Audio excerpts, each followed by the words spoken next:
Oke, Co, latihan lagi di wayang ukur.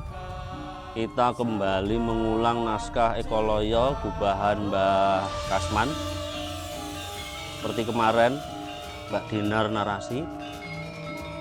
Terus Ekoloyo Mas Probo ya kemarin ya. Durnonya Mas Bayu. Ya, dimulai aja. Monggo.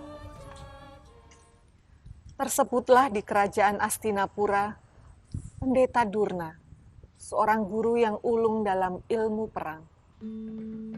Ia diangkat sebagai guru oleh Prabu Drestarasta untuk mengajari anak-anaknya, Kurawa dan kelima putra Pandu, Pandawa.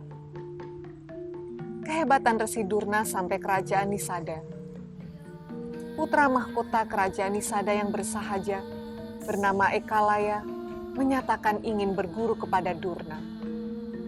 Ia datang ke Astina, melihat Kurawa dan Pandawa belajar memanah di bimbing Pendeta Durna. Tampaklah di mata Ekalaya, salah satu murid Durna, Arjuna, lebih mahir memanah dari yang lainnya. Pada suatu hari, Ekalaya mendatangi Durna, memohon diterima menjadi murid pula. Tapi Durna tak menyanggupinya. Ia menolak Ekalaya. Ia terikat sumpah. Ia tidak akan mengajari kesatria lain selain Kurawa dan Pandawa.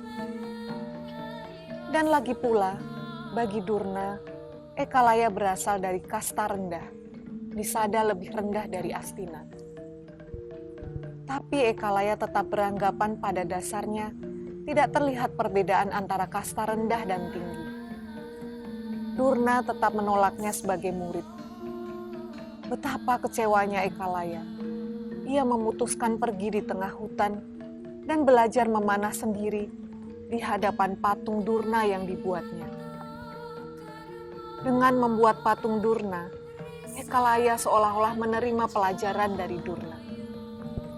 Kini, kemahirannya memanah melebihi Arjuna.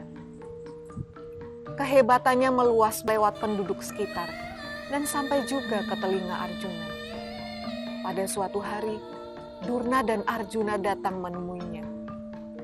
Dan di hari yang nahas itu pula, Ekalaya karena terlalu mengkultuskan Durna sebagai guru, sampai rela memotong jempol tangannya sendiri. Ampun Guru Durna, hamba tak menduga jatuhnya anak panah hamba mengenai anjing Bapak. Tak mengapa, karena itu tak disengaja. Seharusnya saya yang minta maaf, karena dugaan saya salah. Ternyata kau berbakat seni yang tinggi, Ekalaya. Hanya melalui patung kau mampu menimba sebagian ilmu saya. Andaikan saya mengajarimu langsung, tentu kecakapanmu memanah semakin berlipat, Ekalaya. Apakah ini berarti Guru Durna sekarang bersedia mengajari hamba? Guru mana yang tak bangga mempunyai murid berbakat? Dengar baik-baik. Saya bersedia mengajarimu asal ibu jari tangan kananmu jadi milik saya.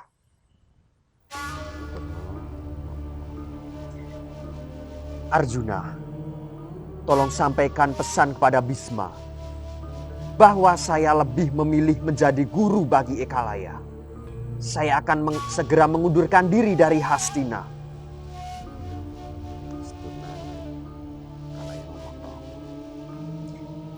Berhentilah darah. Apa yang terjadi padamu, Ekalaya? Terima kasih Guru Durna. Berkat sabdamu, bukan hanya darah yang berhenti mengucur, tapi rasa sakit pun hilang seketika. Tapi mengapa menanyakan apa yang baru saja terjadi? Bukankah Guru Durna sendiri yang menyuruh hamba memotong ibu jari kanan? Duh, Ekalaya, Ekalaya. Kau salah tafsir. Atau mungkin tingkat kecerdasanmu terlalu rendah. Padahal kau ini calon raja, Ekalaya. Bukankah dengan hilangnya ibu jari, hilang pula sebagian kemampuan memanahmu? Ternyata Kau tukang tipu besar. Kau pengecut, Durna. Silahkan bunuh saya kalau kau yakin bahwa saya yang salah. Tapi sebelum saya mati, berilah saya kesempatan buat bicara. Maksud perkataan saya itu, andai ibu jari tangan kananmu jadi milik saya, adalah kemanapun kau pergi, maka ibu jari saya akan tetap siap membantumu. Bahkan kalau saya sudah mati, ibu jari saya yang menempel pada jarimu akan tetap hidup dan siap membantumu sepanjang masa. Sekarang bersiap-siaplah untuk membunuh saya, Ekalaya. Tidak Guru Durna. Ternyata hamba yang salah. Hamba mohon ampun. Sekarang segalanya sudah mulai jernih. Kau mengerti? Tapi sebaiknya kau beristirahat dulu di Paranggelung. Sebentar lagi saya akan menyusul. Mengapa Guru pergi? Mengapa aku harus kehilangan ibu jari? Mengapa aku jadi sebodoh ini? Kecakapanku memanah. Yang ku dapat dengan susah payah musnah. Dalam keadaan bingung, Ekalaya rebah. Pangeran negeri Nisada itu tak sadarkan diri. Darah yang mengucur dari tangannya tercium setan-setanan. Dan setan-setan itu telah melihat puncak derita Ekalaya. Keahliannya memanah telah dirampas. Durna, guru yang begitu dihormatinya, telah berbohong besar padanya. Batara Wisnu mengangkat tubuh Ekalaya dan membawanya ke negeri asal, Nisada. Sementara itu, Arjuna yang berjalan pulang ke Astina tak mampu melupakan peristiwa sedih yang menimpa Ekalaya. Ia mendebat Durna gurunya, tak terima.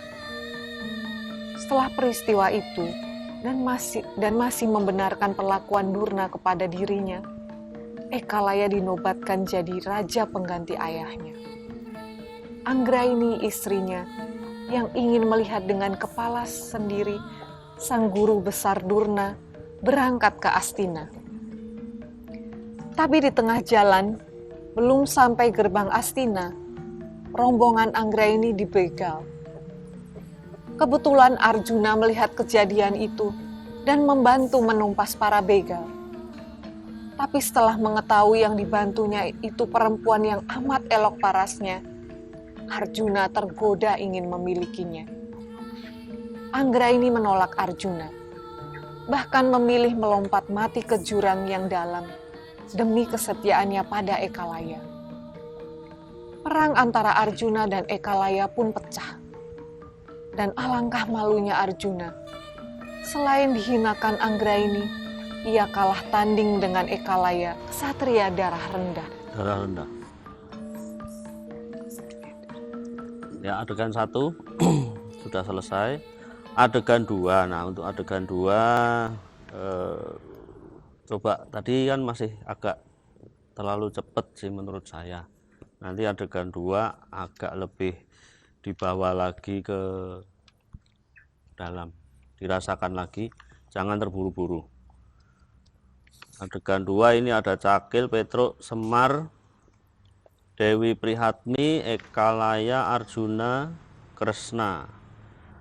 Cakil, siapa yang mau banjeli Cakil? Nggih, Mas Bayu Cakil, Petruk, Mas Probo nggih, Petruk ya Punokawan iki digabung, banjeli Semar, kemudian Dewi Prihatmi otomatis Mbak Dinar, Ekalaya, Kresna,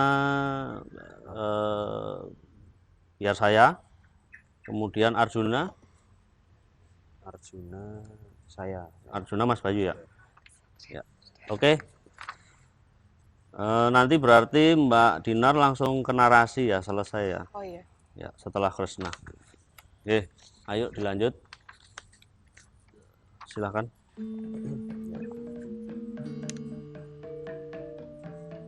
Hei kalian, Ditio Pragalbo, Ditio Rambut Geni dan Ditio Galio. Ternyata goblok semua kalian. Itu yang paling berharga Dewi Anggra ini. Ia lari dan lihat betisnya, pinggangnya. Tuh. Ketika Anggraini tak bisa lagi menghindar dari Cakil, Arjuna datang dan menghajar semua buto. Maaf Raden Arjuna, Dewi Anggraini ingin mengucapkan terima kasih. Arjuna segera saja menemui Anggraini. Beberapa saat kemudian datang Semar dan menanyakan keberadaan Arjuna. Oh, di mana Arjuna? Sedang bersama gadis manis di sana. Loh kok kasar? Lihat Anggraini berlari dan Arjuna terus mengejarnya. Ayo, kita harus cepat bertindak menginsafkan Arjuna. Namun terlambat. Anggraini telah menceburkan diri ke jurang. Tapi Dewa Prihatmi menyambarnya. Arjuna, sungguh nista perilakumu itu. Nantikan kedatangan Ekalaya.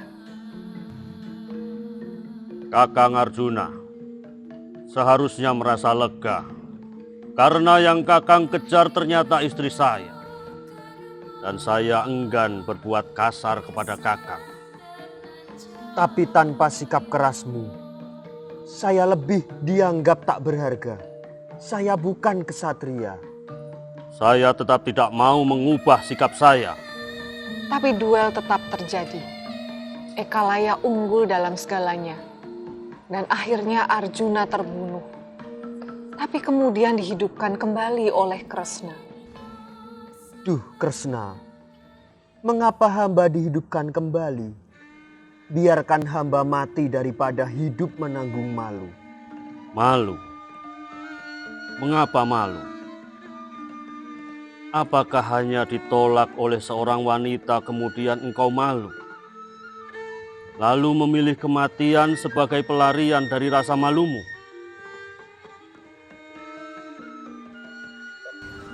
Oleh Kresna, Arjuna dihidupkan kembali. Tapi alangkah malu Arjuna. Bukan karena ia telah mengejar wanita milik orang lain, melainkan karena ia dikalahkan oleh orang berdarah rendah, tak punya guru, dan memiliki cacat besar. Ekalaya yang bukan lelanangin jagat seperti Arjuna, menyesal karena telah membunuh Arjuna. Ia pun mulai bertapa. Ia ingin menjadi raja pendeta. Ia tak mau lagi mengangkat senjata. Dan karena itu, Ekalaya, kesatria dari Nisada dan dari golongan kasta rendah, dimuliakan derajatnya oleh para dewa, dan bahkan setan tak sampai hati melukainya. Oke, sudah lebih baik sih menurut saya ya. Pingpongnya juga sudah oke. Kita lanjut ke adegan 3 langsung. Ini cuma ada Betara Wisnu dan Ekalaya. Betara Wisnunya boleh Mas Bayu nggih? Iya. Ekalayanya kembali ke Mas Probo. Oke. Ya, monggo langsung dimulai. Hai, Ekalaya dan Anggraini. Puasa dan semadi kalian sudah lebih dari cukup. Duh Sang Hyang Wisnu, puasa dan samadhi yang kami lakukan saat ini hanyalah untuk mengisi kekosongan dalam menunggu hukuman dari Yang Maha Agung. Karena meskipun tidak terancam, nyatanya hamba telah membunuh Kakang Arjuna. Bukan hukuman yang harus kau sandang Ekalaya, tapi penghargaan dan puji yang sangat tinggi. Karena kau berhasil menumpas nafsu angkara. Jalan pertarunganmu adalah Arjuna yang sangat menarik perhatian para dewa. Karenanya, para dewa sepakat mengangkatmu sebagai senopati semesta alam ini. Duh Pukulun, pergolakan besar pada diri hamba baru saja terjadi. Hamba betul-betul tak mau lagi mengangkat senjata dengan alasan apapun juga.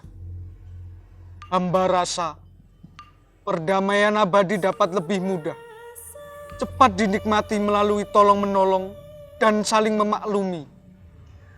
Sebetulnya pendapatmu serupa benar dengan ayahandamu dan aku. Tapi para dewa tetap pada pendirian mereka. Ketahuilah Ekalaya, Yang Maha Tunggal memberi ampunan, Arjuna dihidupkan lagi. Dia adalah calon senopati kedua. Kalau kau menolak tugas ini, sayang, ia terlanjur patah semangat karena sangat malu. Kalah jauh melawan kesaktianmu, Ekalaya. Kalau demikian, lebih baik hamba saja yang mengalah. Bunuh saja hamba. Bagaimana mungkin para dewa mengabulkan permintaanmu? Derita hidupmu sudah terlalu banyak. Lagi pula kau di pihak yang benar. Bahkan setan tak sampai hati melukaimu. Tapi memang ada satu tempat khusus dalam kayanganku. Aku rasa tempat itu sangat cocok untuk kalian hidup damai bersama ayah bundamu yang sealiran. Ya, terima kasih. Mungkin kita istirahat dulu ya, nanti lanjut lagi.